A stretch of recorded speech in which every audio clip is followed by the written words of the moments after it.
이제 전통 우리 한의학과 그다음에 이제 사상의학이 한몫이 돼서 이제 한의학으로 발전하고 있습니다. 이제 제가 여기서 이제 말씀드리고 싶은 거는 사실 한의학과 중의학 그리고 이제 한의사와 중의사라는 제도를 같이 말씀을 드렸었을 때 우리나라가 이제 한의학과 한의사라는 아주 고유 문화에 정말 우수성 있는 의료 파트가 있음에도 불구하고 그러니까 중국과 비교하면 이제 나라 정책적으로 잘 지원을 받지 못하고 있는 게 현실이기 때문에 1980년대, 90년대 정도만 하더라도 우리나라 정서나 아니면은 외국과의 교류나 어떤 논문이나 이런 자료를 봤었을 때 중국의 중의학이 사실 많이 앞서가거나 훌륭하다는 평가를 받는 그런 제도와 학문은 아니었다고 생각을 합니다.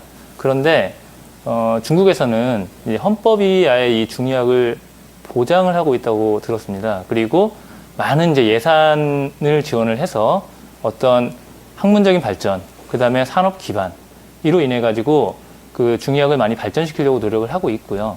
또한 중의약이라는 것 자체가 건강보험에 많은 적용을 받고 있습니다. 우리나라는 아마 뒤에 또 질문이 나올지 모르겠지만 그 건강보험의 적용량이 되게 적은데 한의원에서 하지만 중국에서 이제 그런 제도가 많이 발전되어 있기 때문에 아시겠지만 올해 2015년도에 이제 중국에서 한 학자가 한의학을 연구한 학자죠. 그분이 이제 노벨 의학상을 수여받지 않았습니까?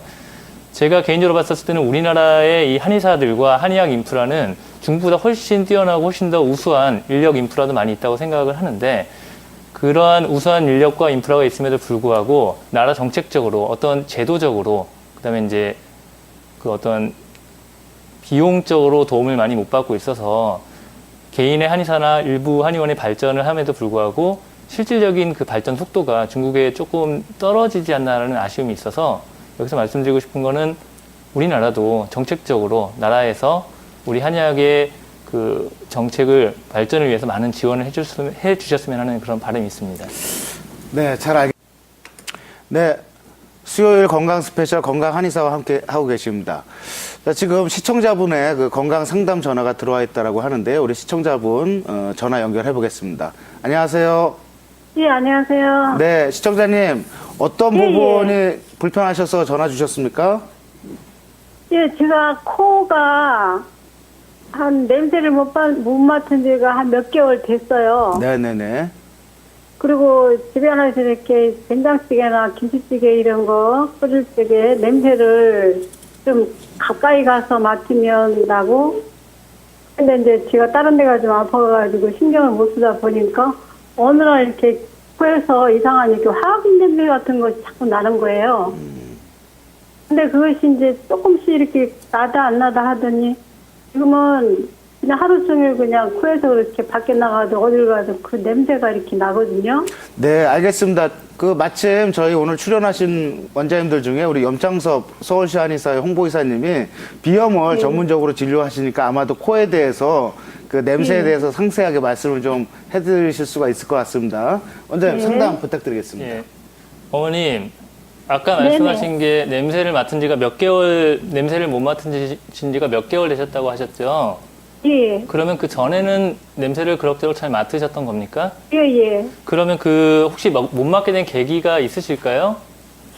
그래, 그런 거는 제가 잘 모르겠는데, 예.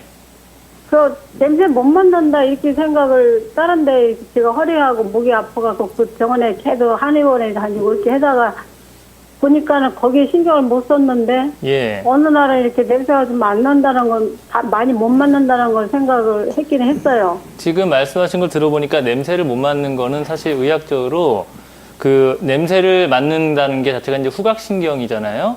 근데 예. 후각신경 자체에 문제가 있어서 냄새를 못 맡으신 분도 있고 후각신경까지 가는 통로가 막혀서 냄새를 못 맡으신 분도 있어요. 근데 이제 예. CT를 찍었거든요. 예. 근데 코에 CT 상에는 별 이상이 없다고 하는 건데, 예. 그래갖고 병원에서 이렇게 뿌리는 약을 예. 줘가지고 그걸 좀 뿌리니까 한 2주는 조금 덜한 것 같으니, 그러다가 그 이후로는 그 아무 효과가 없어요. 계속 코에서 자꾸 이렇게 이상한 냄새가 악취가 자꾸 난다는 나거든요. 말씀이죠. 이상한 냄새. 예, 화학약품 같은 화학약품 냄새. 지금 말씀하시는 걸로만 들어봤었을 때는요, 어머님. 네. 지금 그 증상은 비염과 축농증으로 인한 증상의 확률이 가장 높습니다.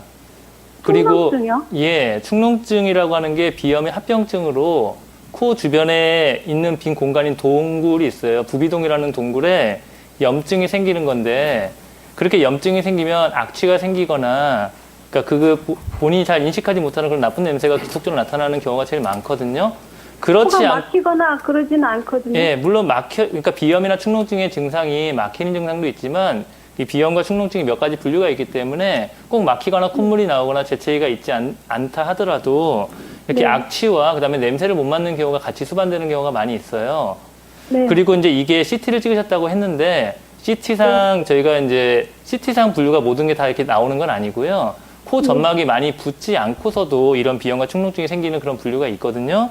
네. 그리고 만약에 이제 냄새를 못 맡는 것만 먼저 말씀을 드리면 냄새 못 맡는 게 후각신경 자체가 전형적으로 손상이 됐다면 그 뭐 약국이나 이비인후과에서 주는 양방에서 주는 뿌리는 스프레이를 써도 냄새를 맡게 호전되는 경우가 없습니다. 따라서 지금 말씀하신 네. 거 보면 그런 거를 했을 때는 처음에 좀 좋아졌다가 지금 더 이상 효과를 나타내지 못하는 경우라면 아마 네. 비염과 축농증에 대한 전형적인 치료를 하시는 게 좋을 것 같고요.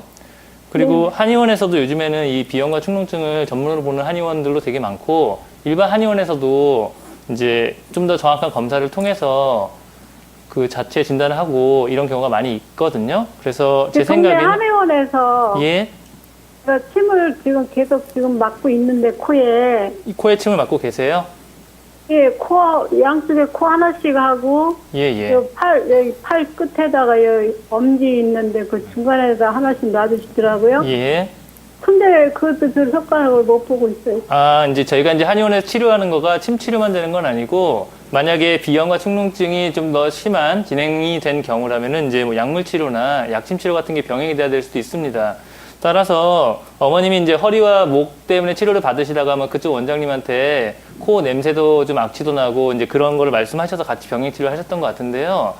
필요하면 좀 더 이 부분에 대해서는 정확한 진단과 좀 더 자세한 상담을 통해서 진료를 받아보시고 치료의 방법도 좀 더 다른 치료 방법을 한의원에서 할 수 있는 이제 사실 좀 비용이 들 수도 있지만 그런 치료를 같이 좀 모색해 보시는 게 필요할 것 같습니다, 어머님. 네. 그리고 시청자님. 진료로 지금 서울시 병원에 이제 한의과 설치는 아마 12월 정도에 이제 설치가 이제 완공이 될 걸로 예상하고 있습니다. 예. 그것도 저희 우리 서울시 한의사에서 열심히 일하신. 예. 물론 이제 회장님이야 열심히 네네네. 일해서 알겠습니다. 예. 자, 그 한의학이 세계화가 되고 있고요. 또 우리 외국인 분들이 의료 관광을 위해서 또 그 한국에 내원하시는 그런 환자분들도 많이 있다라고 알고 있습니다. 자, 한의학의 세계화를 위해서 어떤 여러 가지 일들을 하고 계신다고 하는데 우리 시청자분들께 우리 염창섭 이사님께서 소개 좀 해주시죠. 아마 우리가 이제 사실 우리나라 산업이 앞으로 발전하려면 제 개인적으로 봤을 때는 한의학을 꼭 국가 기반 사업으로 발전을 시켜야 한다고 생각을 합니다. 근데 이제 회장님도 아까 계속 말씀하셨지만 국가 정책적으로 그걸 아직 지원을 많이 못 받고 있는 게 현실이고요. 그래서 이제 저희 서울시 한의사회에서는 그나마 이거를 저희 내부에서 열심히 하기 위해서 엄청난 노력을 많이 해왔습니다.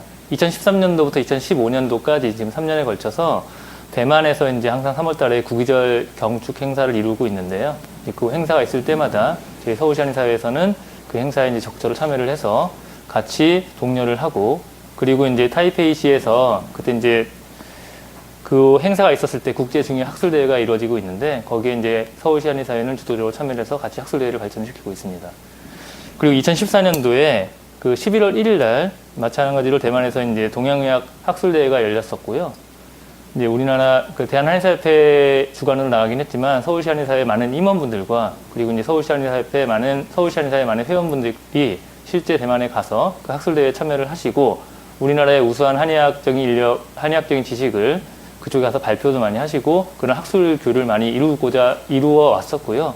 그 성과로 올해 2015년도 3월 달에는 대만과 미국에서의 의료진들이 우리나라에 초청을 받아서 다시 이제 학술 세미나를 하는 그런 경연을 만들기도 했었습니다.